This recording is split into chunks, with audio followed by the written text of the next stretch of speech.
integral here. And this is the scale that is imprinted in the cosmic microwave background.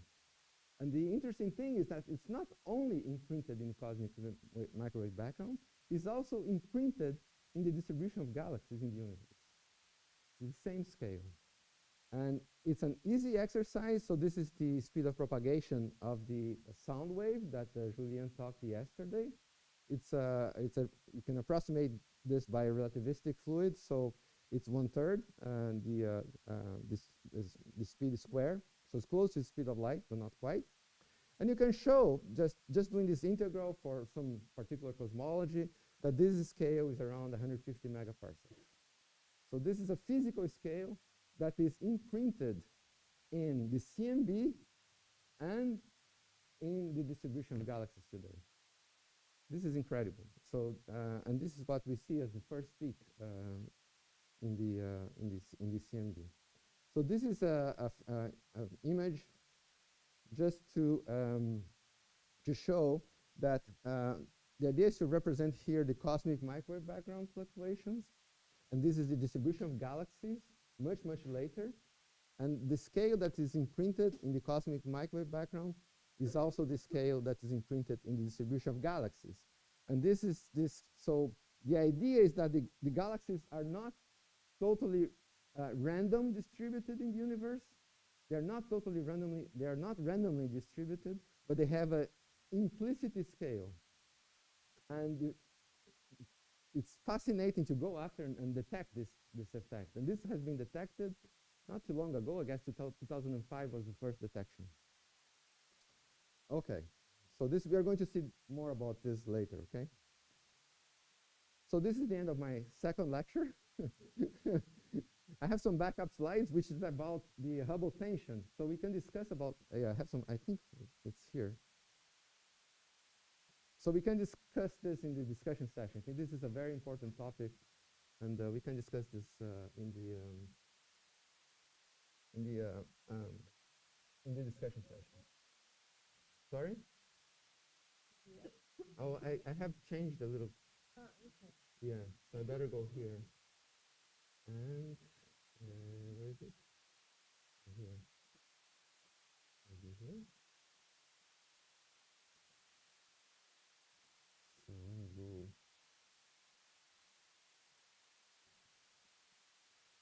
So any questions about the second lecture? Yes. Yes. Please go ahead. I have to go ahead. I'm listening. Okay. So I have a doubt about the baryonic acoustic oscillation. Yes, I haven't talked about this very much yet, and I will talk much more later. But you can ask now, and I complement later. The concept of the sound of the. Can you come back to the slide? Yes, yes, I guess I can. Let's see. Wait a second. Should I do this or not? What should I do? How do we make this again? Ah, here. Sorry. Yes, to go back to the. Sorry. So the baryon, we're going to talk more about the baryon, but for the moment, just imagine that you have a scale in the distribution of galaxies, which is given more or less by 150 co-moving megaparsecs, okay? So, and then we'll talk much more about this later. And then if you have questions, please ask again. Yes. Any other questions about the second lecture? So we go for the third lecture. The third lecture, if I can move. I always have this problem. Maybe I should go like this. So this is, oh, sorry. I think when I printed that, I did something wrong. I'm sorry. It's going to be cut a little bit, okay? Sorry about that. But the third lecture is about the perturbed universe. And the plan of the lecture is to talk about the growth of perturbations, the first half, and the second half is about some statistics of the perturbations. All right? So my intention now is to show you, if we start with small perturbations, how these perturbations grow with time in the universe. And then, but I will do something very simplified. I'm not going to use GR, general relativity in full glory. So I want to start discuss some introduction about these perturbations. Then I will talk about physical degrees of freedom that Julien already mentioned. And then I will do what's called the Newtonian perturbations, which is much more simple than what Julien was doing yesterday, which is full general relativity. I just do an approximation which is valid for perturbations that are well inside the horizon and do not involve relativistic velocities. But we can get a lot of information from this Newtonian perturbation. It's very interesting. Then I talk about Jeans instability a little bit, and then how dark matter will grow in the linearized approximation of the Newtonian perturbation, and talk about something called the transfer function that gives you some scale dependence on this growth. So this is the content of the first half of this lecture. Sorry about this. I shouldn't have. Sorry. I will fix this, okay? But I think you can understand. So, huh? No, this is my fault, because when I put in, when I transform in PDF, I didn't put adjusted page. So this is my fault, okay? I'm sorry, because I was correcting some mistakes. The previous version is okay, but I was correcting some things, which maybe I shouldn't. Anyways, so yeah, this is bad. You know what? I use the other version. I think it's better. I know where my mistakes are. Maybe you have to find my mistakes in this previous version. Yeah, this one. Thank you. No. Sorry, what did I do? Okay.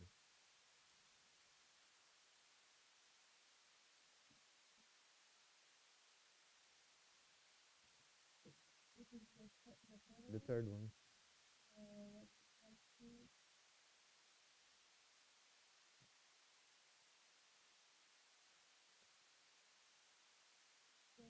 Is this on? Yeah.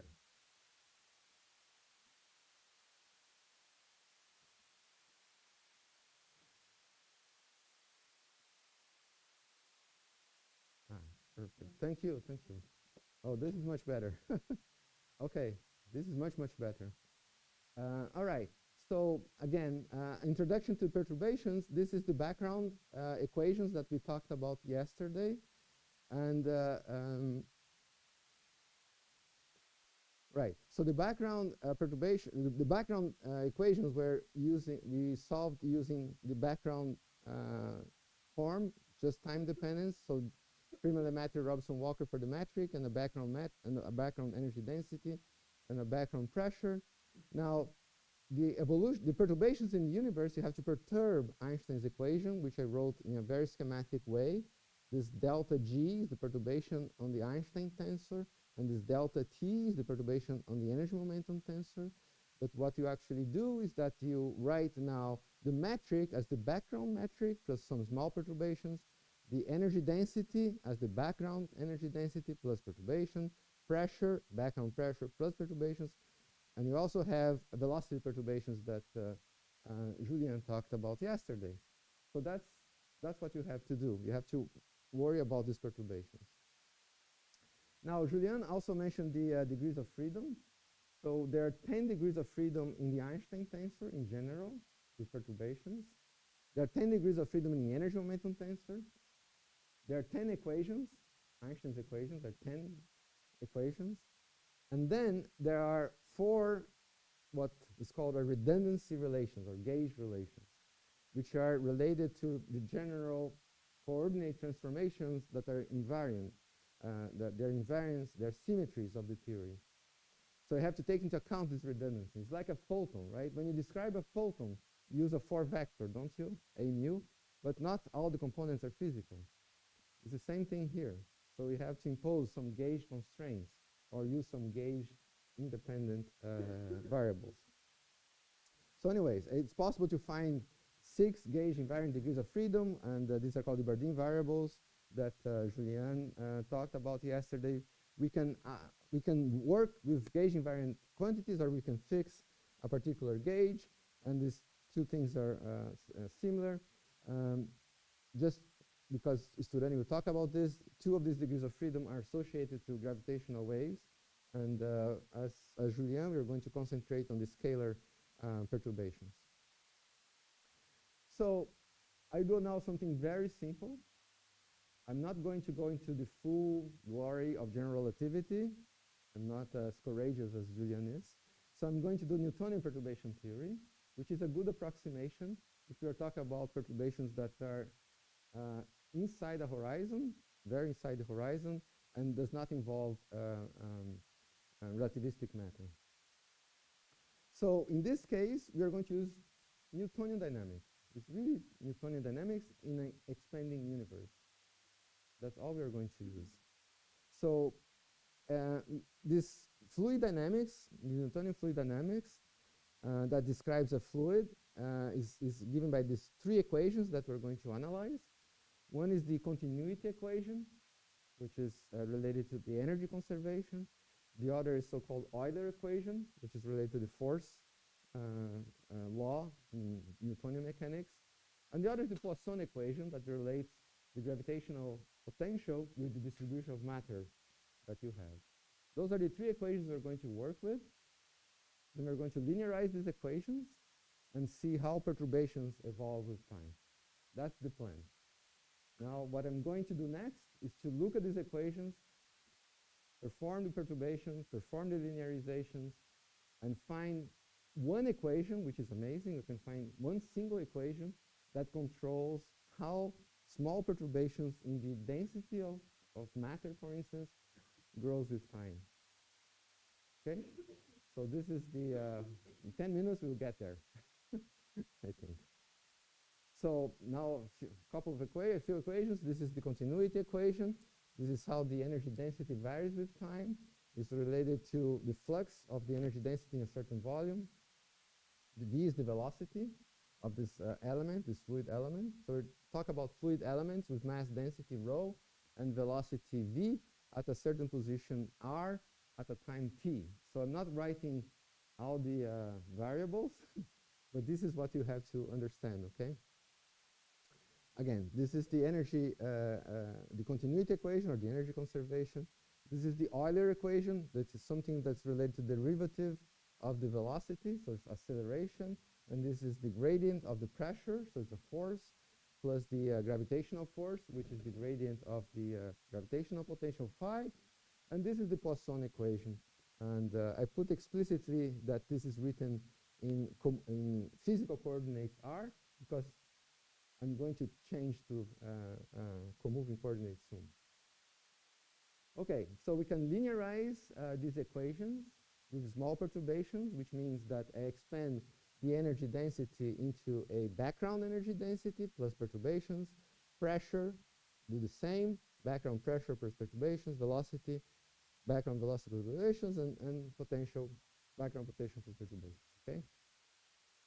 Now, since the universe is expanding, we actually want to consider these fluid equations not with respect to the physical coordinates, but with the comoving coordinates. So we have to make a little bit of a transformation to change from the physical coordinates to the comoving coordinates, which is this x. So I'll show you how to do this here. So for instance, the velocity, which is given by the derivative of the physical position, which is at. Remember I told you, yes, remember I told you that the comoving coordinates do not change? I lied. I lied to you guys. It's true in the background universe, okay, when you don't have perturbations. Once you have perturbations, you can have small deviations in the comoving coordinates. Those are called peculiar velocities. So sorry to have lied to you. I hope you understand. But in the background case, I didn't lie. So the other lectures were background. So okay, so this is the peculiar velocity with the perturbation, okay, that you have to take into account. So this is one thing. This is the Hubble law, usual Hubble flow that we talked about. And then there's some peculiar velocity perturbations. So in addition, we also have to see the relation between derivatives respect to r. Sorry, I think this is x here. I'm sorry. This is a typo. I'm going to fix it. So the relation between the derivatives with respect to r and x and derivatives with respect to the physical quantities is just using this relation. And you get just a factor of 1 over a. And then the time derivative with r fixed, it's a little bit more involved. But this is the time derivative with respect to x. There's another term that you have to add in order to make this thing correct. So these are transformations that you have to do. And now this is what we want to study is how small perturbations grow with time. So what are the perturbations? So the usual way to talk about perturbations is to introduce what is called the density contrast to parameterize the density perturbation. So this is the important quantity. So we're going to find an equation for delta. So what is delta? Delta is a function of space and time. And this is the difference between the energy density at that point in space and time minus the average density, which does not depend on space, only on time, divided by the average density. So this is the important quantity. So this must be clear. Is it clear what this delta is? Everyone? So we're going to find an equation for delta. This density contrast is called. So okay, so we can write the using all these transformations, we can write the continuity equation in this way. So this is dt now, but dt with respect to x fixed. That's why you have this extra term. And this is, remember I had a row of x and t. So row of x and t is just row bar 1 plus delta. You can, very easy to see. Okay. And then this is the second term, and then you can do this in the privacy of your home. And this is the equation you get. So the continuity equation at 0 order perturbation, so delta equals 0, so no perturbation in density, no perturbation in velocity. You get exactly the background continuity equation, the equation that we had last time. Now to first order, that's what you get. The derivative in time of delta is related to the divergence of the velocity. Okay. So that's what you get from one of the equations, the continuity equation at first order in perturbation theory. Now we are going to do the same for the other equations. For the Euler equation, that's what you get. It's an equation for the acceleration or the perturbation of velocity, the derivative of the perturbed velocity. So that's what you get. And then the Poisson equation is just like that. Okay. So you have 3 equations, and it's not difficult to show that you can get only one equation involving delta, only the density perturbation. So what you do, you take the time derivative of the continuity equation, just to show you briefly. This is, you take the time derivative of this, so you have 2 derivatives of delta, and then you have a time derivative of the divergence of the velocity, and then you take a divergence of the other equation. So you take a divergence of this, so you get a derivative of divergence again, so you can eliminate things. And assume, this is what Julien already did yesterday, you assume a relation between the pressure perturbation and the density perturbation, which is the sound speed, C sub s. So this C sub s, the sound speed is relation between the perturbation in pressure and the perturbation in the energy density. And then you do the math, and you get one equation, just one equation that controls the evolution of a small perturbation in the energy density delta. So and this is the equation, which depends on Hubble, of course, depends on the speed of sound of perturbations, and depends on the background energy density. Okay, so this is the Newtonian evolution of a perturbation. And now we're going to solve this equation. Before solving this equation, any questions about how to get this equation? Of course, I didn't put all the details, but if you, I show you the steps, and if you do it, you get this. All right? Okay. So let me talk a little bit about something called genes instability, because this is interesting. You know, sometimes these perturbations, they have instability. They can grow exponentially, and that's an instability, right? That's when you collapse and form structures. But so it's convenient to work in Fourier space. I hope I pronounced it correctly. He's not listening. So this is the Fourier expansion of the density contrast. So the density contrast is a function of space and time, and then I introduce the Fourier component of the density contrast, which depends on this vector, this momentum vector k, and time, which depends on time. Why I do this? Because it's easier to work because the Laplacian here becomes minus k squared. That's it. So and then you see something that also was mentioned, that there's all the momentum, all the Fourier modes, they behave the same. So this is very nice. And here, here I have introduced something that is called the gene scale, and the gene scale is just, you know, if you look at this equation, it's just given by this 4 pi g rho squared divided by c squared. So I show you what this gene scale is. So this is the equation for the perturbations in Fourier space. Is that okay? So we're going to solve this very soon. So there's a physical scale, which is the gene scale, which is given by the square root of 4 pi g background energy density divided by the speed of sound squared.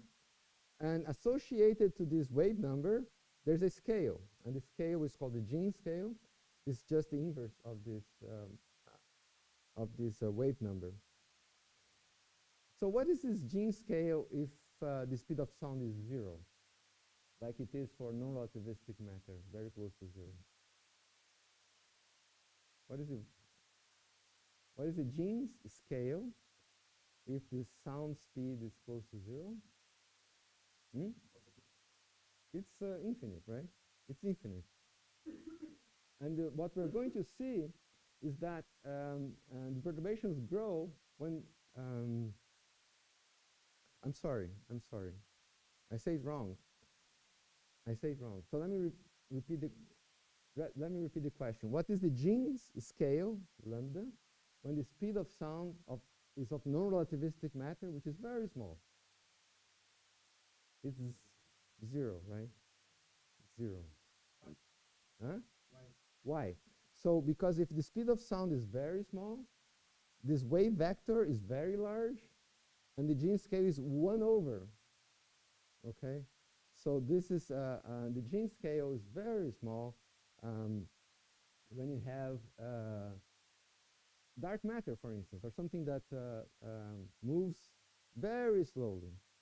And what we're going to see is that perturbations grow when the scale is larger, when their length scale is larger than the gene scale. So this means that for dark matter, it grows all the time, right? Doesn't have any problems growing. But we're going to see that. I'm just anticipating some of the results. So what happens is that on small, now I have to be a little bit, it's confusing a little bit, because when I say scale, I usually mean length scale and not momentum scale. So one is the inverse of the other. So this is confusing, because I say small scales is when k is much larger than k genes. It means the physical scale, the length scale, is much larger than the gene's length scale. Okay, so because we're talking about length scales here. So on small scales, so if you're looking at physical scales that are very small compared to the genes, the solution is oscillating with some damped amplitude. And this damping is due to the expansion of the universe, etc. And this is what is wrong. So forget about this last sentence. This last sentence should be on this next part. So if you look at large scales, when the gene's length, the Jeans length, the perturbation length is much larger than the Jeans length. Sorry about this confusion. So we can neglect the pressure perturbations, and this is what we're going to solve next. So let me show you what we're going to solve next. We're going to see how perturbations evolve when CS equals 0. Actually, it's better to go in here because here I take CS equals 0, and what is left is this term. Because this is a little bit confusing because you can think, oh, I can take this to 0, but it's not true because there's a 1 over CS here. So take this equation. So what we're going to do now is to solve for the evolution of a dark matter fluid, non-relativistic dark matter, which means that I'm going to neglect the speed of sound of perturbations. There's no speed of sound of perturbations. For dark matter. So I'm just going to solve this equation here without this term. Is that clear? Yes. And then another thing I want to comment about is the following. So think about baryons, not dark matter, baryons. Remember that baryons at early times are strongly coupled to photons. So they're moving along with the photons at relativistic speeds, or square root of 1/3. And what happens is that the Jeans length, in that case, is not small. The Jeans length is not small. The Jeans scale is small, but the Jeans length is not small. Actually, the Jeans length is almost the scale of the horizon. Yes? What is Yes, good. So it enters in this type of equations like this. So for instance, what you can show is that if you neglect the expansion of the universe, let's suppose you're neglecting the expansion of the universe, what you can show is that for momenta which are smaller than this Jeans momenta, or scales which are, I always get confused, larger than, then you have some instability because you have a negative sign here. And then this instability is something that you don't want to have in your tree. You want to have something that oscillates. So this is why I call Jeans instability. Right? So if you solve this, so this is the exercise you have to do. Solve this equation with this guy equals 0. So what you get is something that's an exponent of I times square root of k squared minus kj squared, basically. So you want the square root, what is inside the square root, to be positive. Otherwise, if it's negative, you have instability. Is that okay? So that's why it's a Jeans instability. Is that okay? Or is that too confusing? Okay. All right.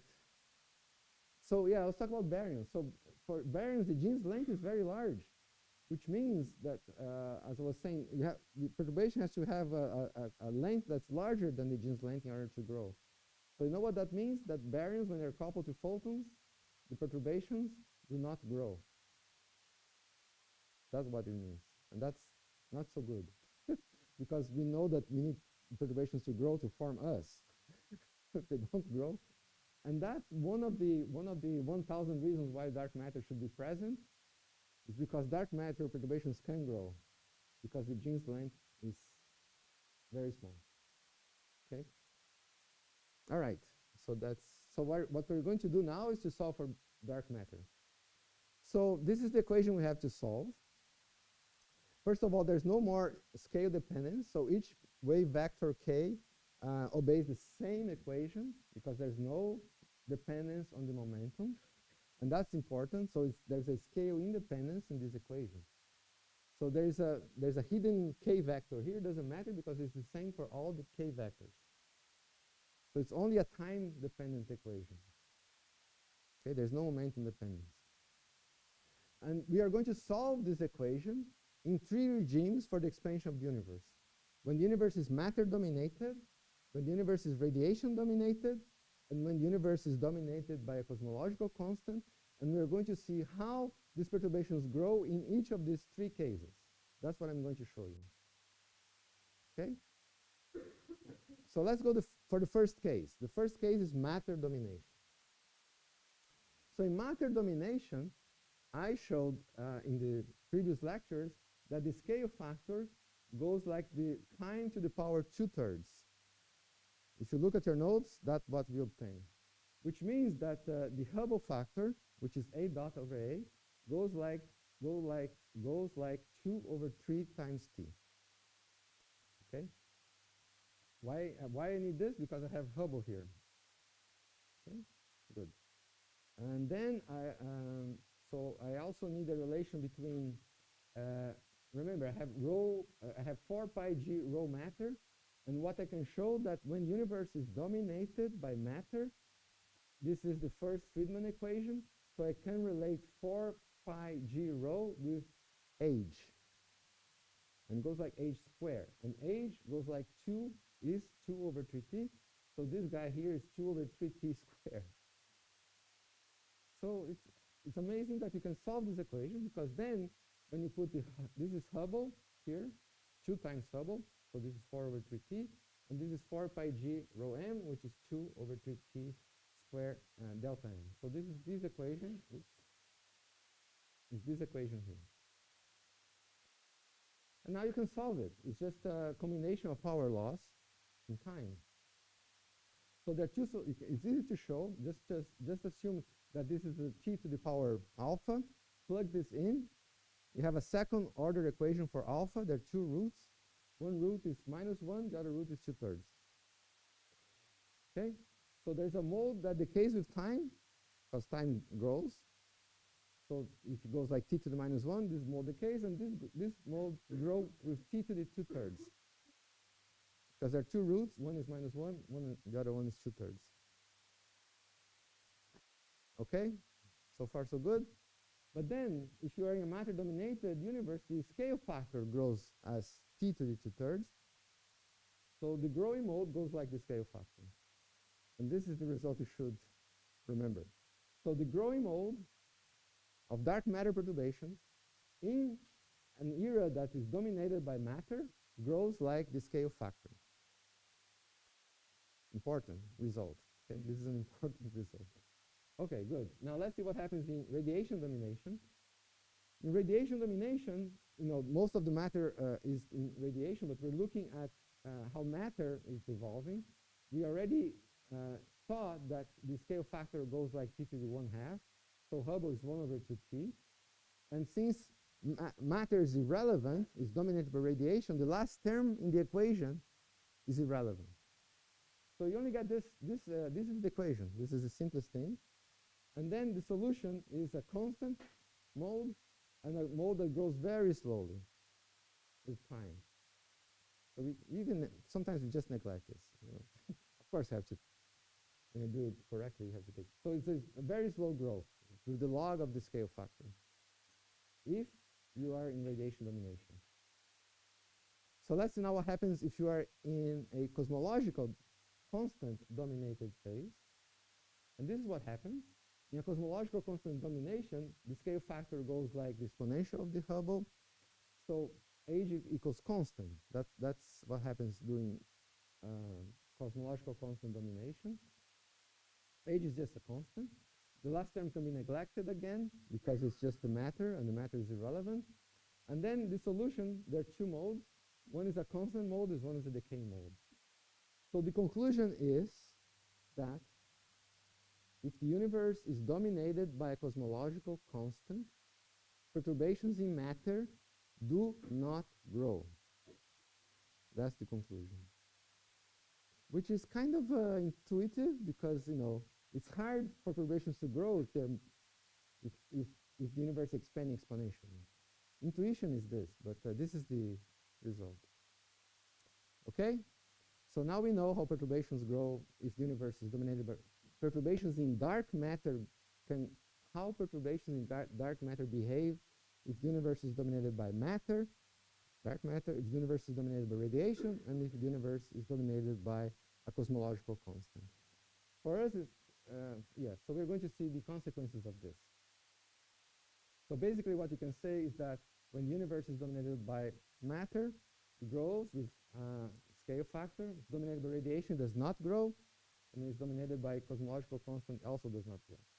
Well, it grows very slowly if it's dominated by radiation. This is the result. Yes.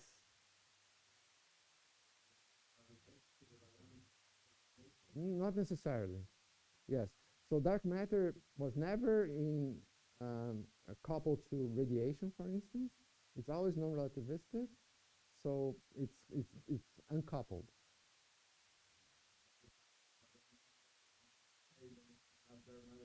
Yes. So what happens is that in the structure formation, the dark matter collapses first, and then the baryons follow. Okay. This is the picture. We're going to talk about galaxy formation later a little bit.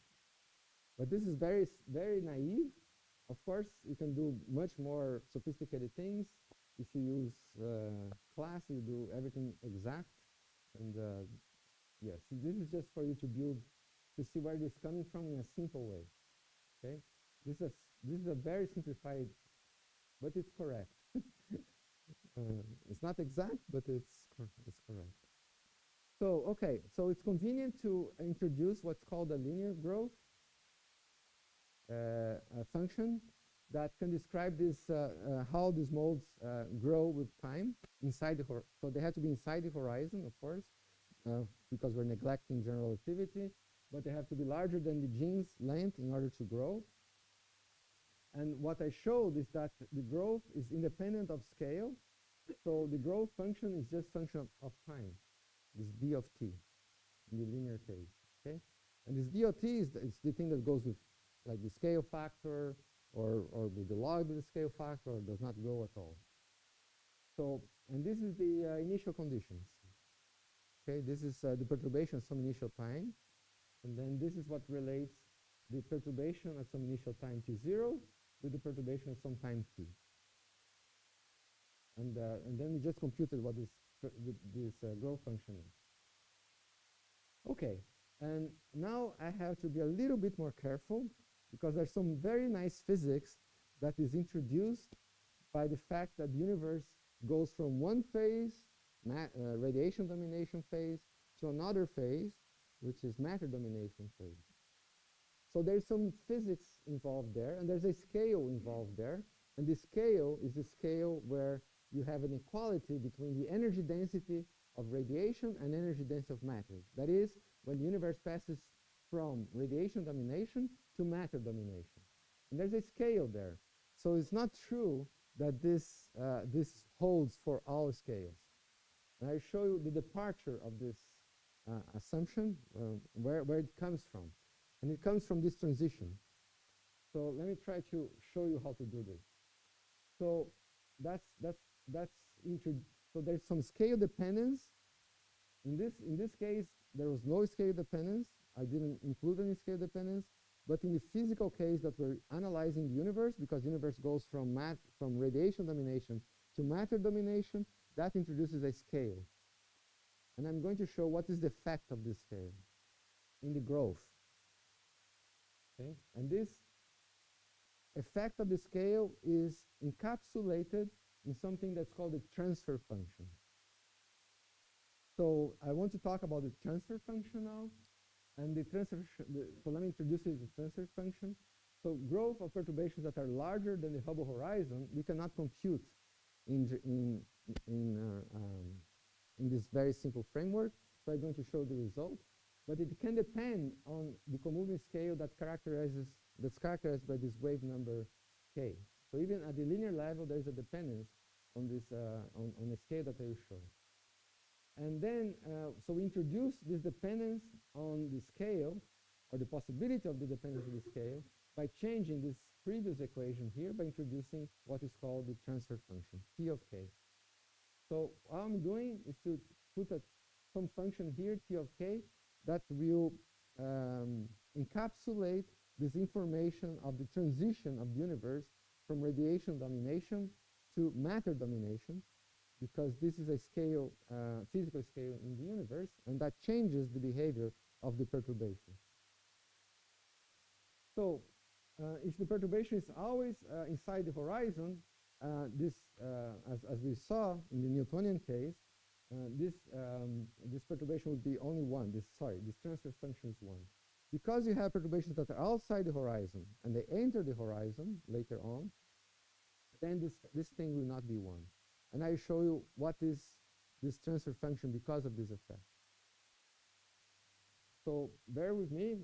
So again, this we just computed this d of t, but this we're going to compute now, and these are some effects that are interesting. So we have to consider, as Merdad will say in his lectures, there are perturbations that are outside the horizon, and they enter the horizon. And when they enter the horizon, we know how to compute. But when they are outside the horizon, in this Newtonian framework, we don't know how to compute. So these perturbations outside the horizon are computed in GR, and I didn't show them. Maybe Julien will show them. Maybe he will. So wait for his lectures. So what Julien will show to you is that the perturbations that are outside the horizon, they grow with the scale factor square if you are in a radiation-dominated era, or only with A if you are in a matter-dominated era. So this is the result that Julien will show.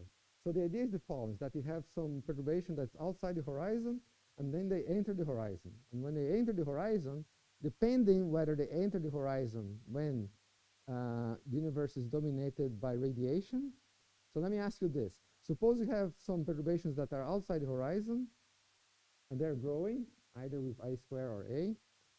And then they enter the horizon, and when they enter the horizon at a time when the universe is radiation dominated, what happens to this perturbation?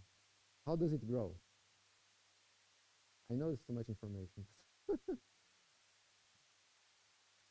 It does not grow. It grows like log, so it's almost negligible if it's in radiation domination. Now, if the perturbation enters during matter domination, then it grows like A, just like we computed. So there's an effect for that. Yes.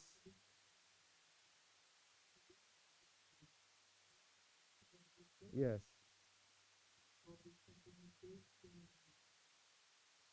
Oh, I'm sorry. Yeah, the potential.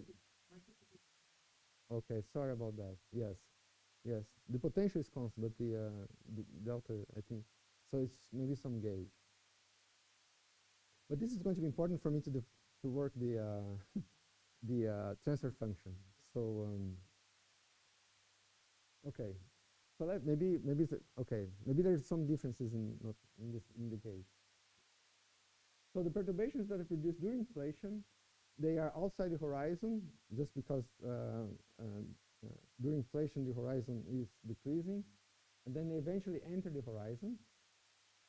And the question is, what happens when the perturbation crosses the horizon, or when does the perturbation crosses the horizon?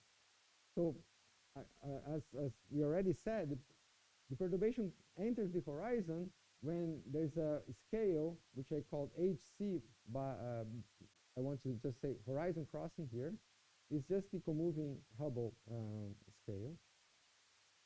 And the crucial point is that the perturbations can cross the horizon either when the universe is radiation dominated or when they are matter dominated.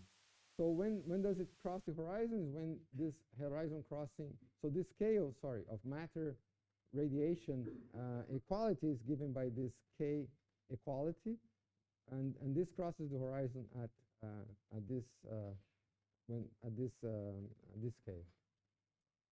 So what happens is that short wavelength modes, so short wavelength modes means high K, they enter the horizon earlier, so they are in the radiation era, and long wavelength modes, so K smaller than K equality, enters the horizon in the matter era. And this different behavior is what introduces a scale dependence in the growth of perturbation. And that's encapsulated by the transfer function. So I just want to show a plot, which is probably not going to show very well. Sorry about this. If I go here, I tried to make this plot. So if you look at I'm taking this basically from Bauman's book. And so what I plot here is the log of a perturbation, delta, but for different scales, K1 and K2. So K1 is in black and K2 is in red as a function of the logarithm of the scale factor. And this is the scale factor at equality. So, and this is the initial scale factor, AI. So I'm going to start everything from the initial scale factor. And they both have the same value, okay? And here, what you can see is that they both grow as a square, because before this value here, E equality, you are in the radiation-dominated phase. So in the radiation-dominated phase, in my notation here, it goes like a square.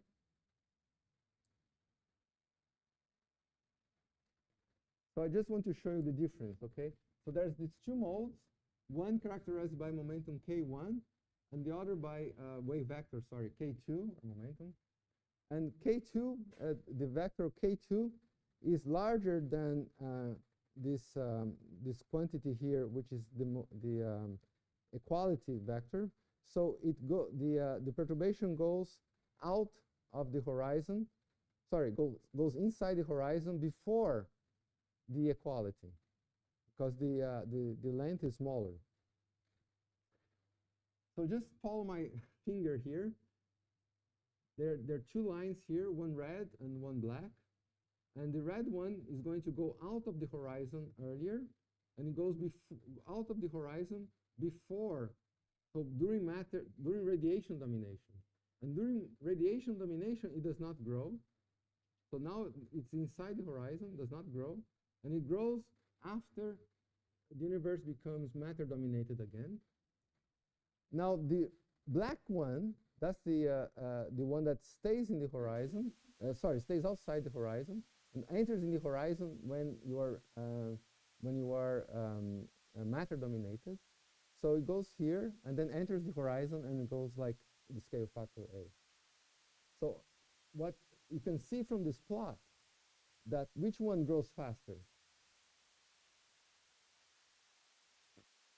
The black one. So there's an enhancement of the black one. And the black one is the one that entered the horizon later, after the equality between matter and radiation. So there's a suppression of the red one compared to the black one, and you can actually compute what the suppression is. I put it here in the notes. It's just a factor of the scale factor of when it goes out of the horizon divided by the scale factor when the universe crosses from radiation domination to matter domination.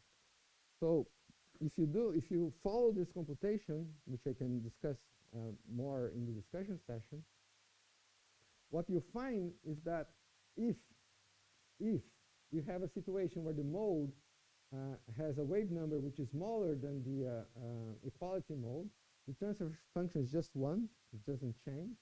This is the case of the black one. And when it enters the universe, when it enters the horizon, when the universe is radiation dominated in this scale, we have a suppression of 1/k².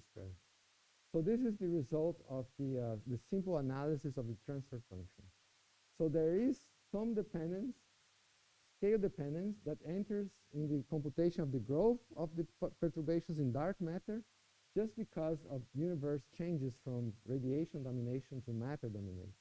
So this is a little bit involved, and you have to go through this by yourself to see where the factors come from, and then we can discuss some more. All right, so this is so then what you do is just write this from here, and then you know what this transfer function is, okay? And then you know how your perturbation grows. So let me use all this information to describe what's called the power spectrum. And I think I don't, 10 minutes, okay, in 10 minutes I will describe what the power spectrum is. So what you have to remember is that we computed the growth of the perturbations. The scale-independent growth was the solution of this very simple equation. So it grows with the perturbation in dark matter grows with the scale factor if you are in the matter-dominated regime. It does not grow if you are in the radiation-dominated regime, or it grows very slowly. And it does not grow if you are in the cosmological constant regime. Now, because we have these initial perturbations that enter the horizon, and we did not compute how they grow outside the horizon. This is something that Julien will do, but maybe in another gauge. Then if you take that into account, you see that there is this transfer function which depends on scale, right? So that's what we have to. Now I'm going to talk in 10 minutes about the statistics of these perturbations. We talked about perturbations, how they grow, and now I'm going to talk about statistics of these perturbations. I'm going to talk about some initial conditions, what is called summary statistics, and then define the power spectrum, and the primordial power spectrum, the linear power spectrum today, and just one slide on high order statistics. So what you're going to learn from your dad is that the initial perturbations in the universe are generated by small quantum fluctuations during the inflationary phase of the universe. So they are fluctuations of a random quality, right? So they're random variables. And so the theory does not predict what is the value of the initial perturbation. It predicts what is the probability distribution of the initial perturbation. And most models of inflation predict a Gaussian probability distribution for this fluctuation. Most models, not all models. And actually, looking for non-Gaussian is something that is very important. So since this is a Gaussian field, our universe is just one possible realization of this Gaussian, of this random process. So we have to take into account the fact that the variables are not deterministic. They're random. So how do we take that into account? Well, in order to study random variables, one thing you can do is to use what's called summary statistics, meaning looking at the moments of the distribution of these variables. And so these moments are called the average, the variance, the symmetry, kurtosis, etc. So the average is just the average. Just the average. The variance is the average of delta squared. So delta is the fluctuation, which is random, okay? It's the symmetry, kurtosis, etc. And if the distribution is Gaussian, it's fully characterized by its first two moments, the average and the variance. So we only need to worry about the average and the variance, okay, if it's Gaussian. And to a good approximation, it is, as far as we know, actually, it's Gaussian. So this, again, this is a matter of observations, right? Okay, so now we can talk about the power spectrums. What is the power spectrum? So density perturbations, we expect to have fluctuations up and down on the average. So on average, the density fluctuations are 0.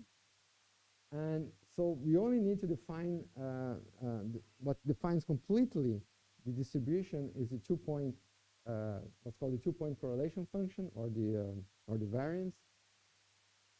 So I'm going to introduce what's called the two-point correlation function. And that is defined by the spatial correlation function C of R. So what is C of R? So you take a perturbation in a position x1, a perturbation in a position x2, and you take the average because those are random variables. And because they're random variables, and because the universe, on average, is homogeneous and isotropic, this is just a function of the distance between these 2 points. Okay? And this is what is called the two-point spatial correlation function. This correlation between fluctuations at 2 different points. Okay? Now there's a point that's interesting here. We cannot average in different units. We only have one universe. So what is this average, right? If we don't have one universe, what is this average? The average is the following. It's just, okay, so we assume that different regions in the space are not correlated. So what you do is actually take two different distances here, and the same points, the same distance here, the same distance here, and then you do an average on this. I don't know if you understand my fingers, but so you have 2 points that are separated by distance r, the distance between the tips of my finger. So I look at the delta in this position, delta in this position. Then I just look at another region of the sky, but the same separation. Other region of the sky, the same separation. And this is the average I do. So I substitute the average over universes that we cannot do with averages over different positions in the universe with the same distance. This is what it is. Okay, so what is the interpretation of these 2-point correlation functions?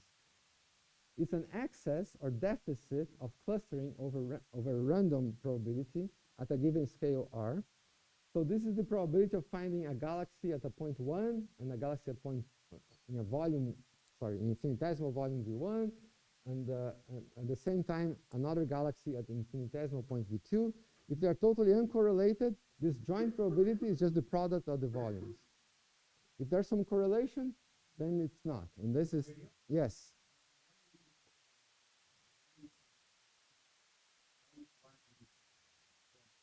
Yes. So what this means is the joint probability of finding one galaxy in this small region dV1 and another galaxy in this region dV2. And that's what P12 is here. Okay. This one here is because if the galaxies are completely randomly distributed, this joint probability is just the product of the volumes if they're totally random distributed. That's why there's just one here. If there is correlation, there's a modification, is 1 plus this correlation. So the meaning is exactly this, is a correlation function, which is some excess above random. So again, we can also define what's called a power spectrum, and that's the Fourier transform of the correlation function. So define the power spectrum is defined as this. And you can have some understanding also, intuitive understanding of what the difference between a power spectrum and the angular correlation function, or sorry, the spatial correlation function. It's interesting. Suppose you have, this is interesting. Suppose you have a specific scale in the universe so that the correlation has a peak, right? Like, for instance, for example, the scale that of the CMB, for instance, right? This is the scale in the universe that we're talking about. But could be something more prosaic. For instance, if you do the correlation between me and Julian in terms of distance, there is a peak, and the peak is the distance between São Paulo and Aachen.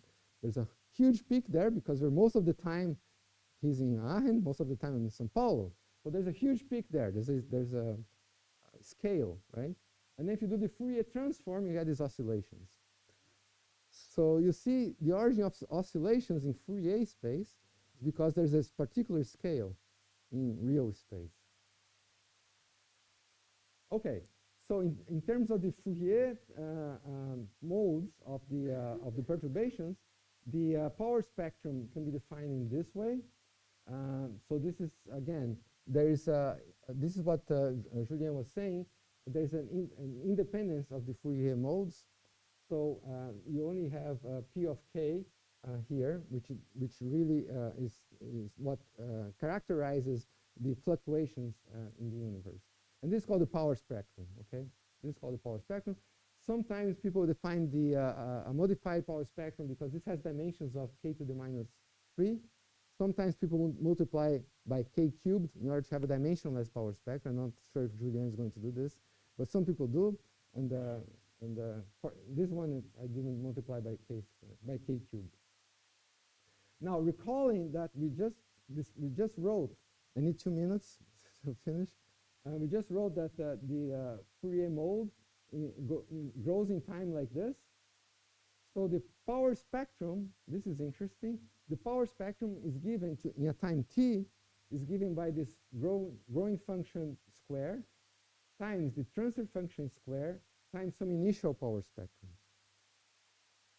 So if we have the initial power spectrum, we can compute the final power spectrum. So the question is, how do we compute the initial power spectrum? And you will learn how to do this next week with Merdad. Okay? So I just give a spoiler here. I'm sorry Merdad's not here, but I'm giving a spoiler because inflation predicts the initial power spectrum, which has some amplitude, which we call A sub s, and goes with k with a power ns.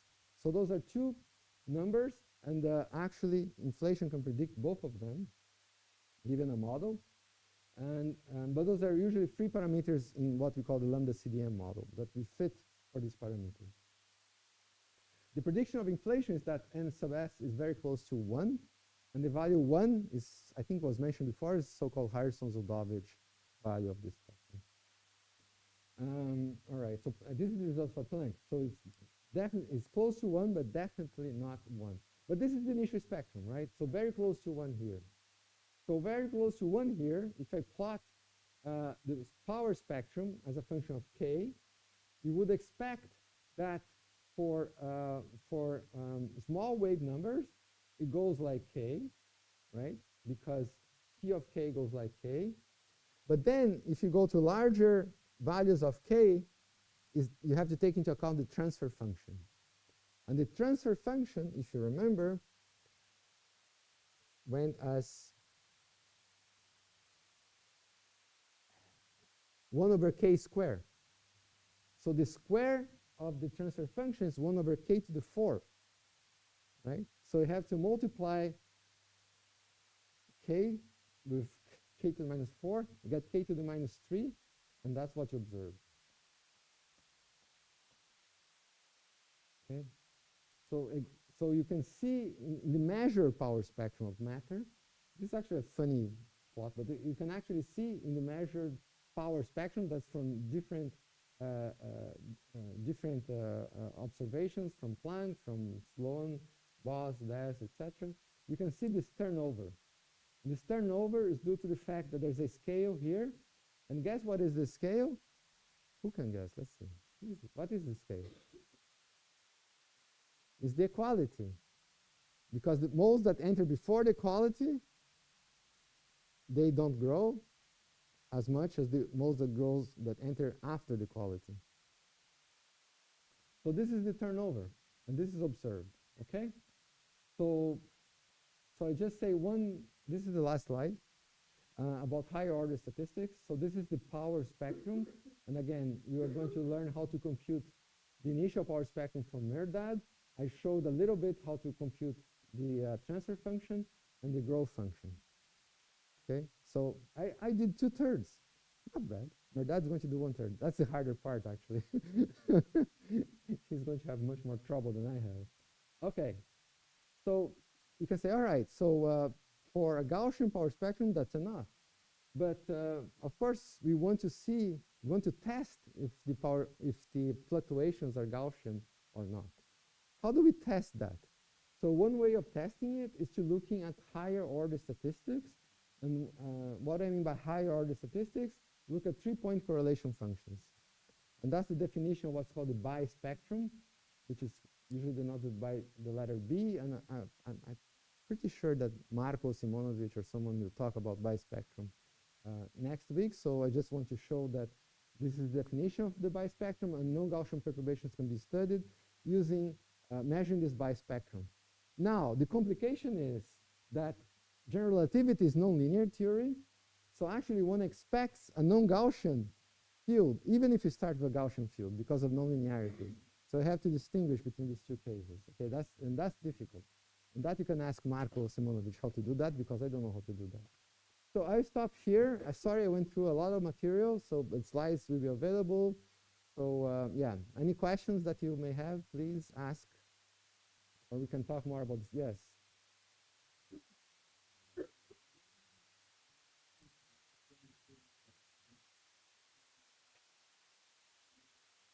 Yeah, yes, you can. This is all classical, but yes. Of course, this is all classical. These are classical fields, yes. Causality. I'm not sure I asked about causality, so this is at the same time. So I don't think I care about causality too much. So this is the same time correlation function. Yes, yes.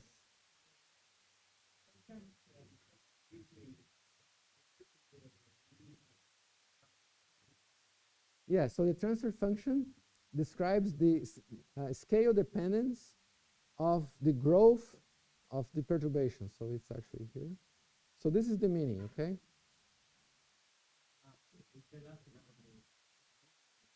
Right, right. So if there was no scale dependence on the growth, if everything was inside the horizon, the transfer function would be 1.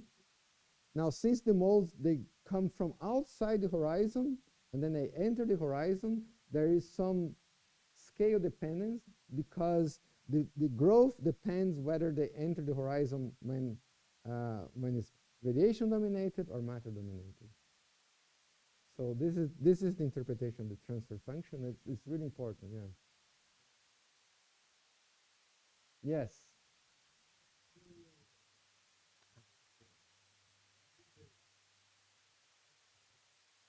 Yes. So, so the question is about the parameters of the Harrison-Zeldovich spectrum. And if you're first, of course, the inflation came much after. Harrison-Zeldovich, we're talking, what, 70s? I think something like that, right? And inflation was not even developed then. So there was a kind of an argument by Harrison-Zeldovich that would favor this type of perturbations with this spectrum because there were some arguments of scale invariance at that time, okay? But inflation just confirmed that the spectrum is almost Harrison-Zeldovich, but not quite. And then inflationary models could compute, where is it? Could compute, and I'm sure that Merdad will compute for you these two parameters from an inflationary model.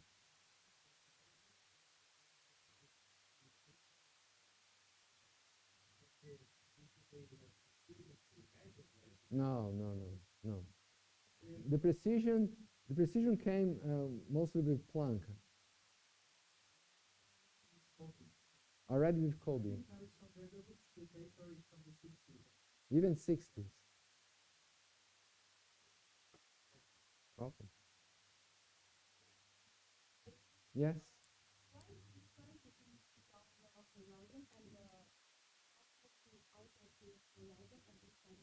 Yes. So the question is, what's the difference between perturbations that are outside the horizon and inside the horizon? So the perturbations, they have a characteristic wavelength of the perturbation. So we decompose the perturbations in different wavelengths. So this is the Fourier decomposition. So you can think of a wavelength of the perturbation, one of the modes of the perturbation, that has a very large wavelength. The wavelength that's larger than the horizon. So that's what is meant by a perturbation that's outside the horizon.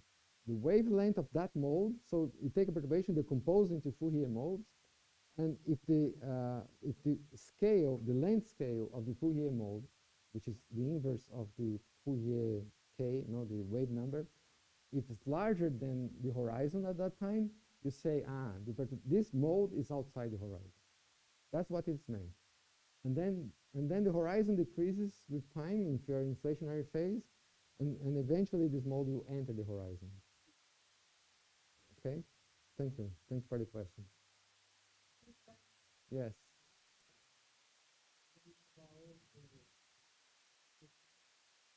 $30.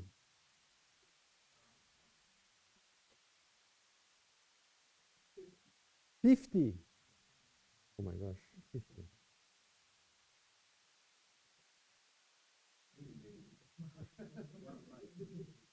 Ah, 15. Okay, let me do this.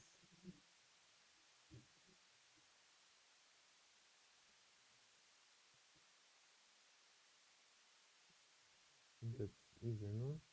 Is it easier?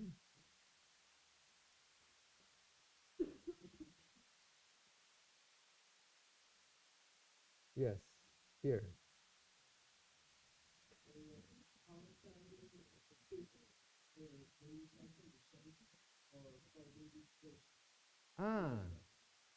Okay. So when I solved this equation, right, what I did was I see how just how it changes with time. I didn't put, so yeah, good question. So the question is about the initial conditions for this equation. So when I solved this equation, if you followed, so I solved this equation like this. So there are two solutions, one growing mode and one decaying mode. So I can equate this at some initial time, and then I get the coefficients if I want. But actually what I really wanted to show is how this thing grows in terms of I give you initial condition, and see how it grows. So here, when I say that in this case of matter domination, it grows like the scale factor, linearly with the scale factor, which means that if I have some initial condition at some scale factor a sub I, to initial scale factor, and I want to compute the perturbation at a later scale factor a, the ratio between them will be just the ratio of the scale factors. They grow linearly with the scale factor. Is that okay? Okay. Yes. Yes.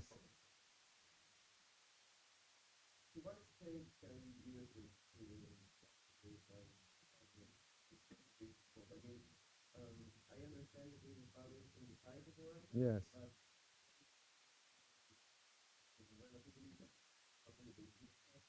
So inside the horizon is a good approximation. But again, if you want to do everything very exact, you have to solve the Boltzmann equation. That's what Julien is doing. This is just to give you an idea.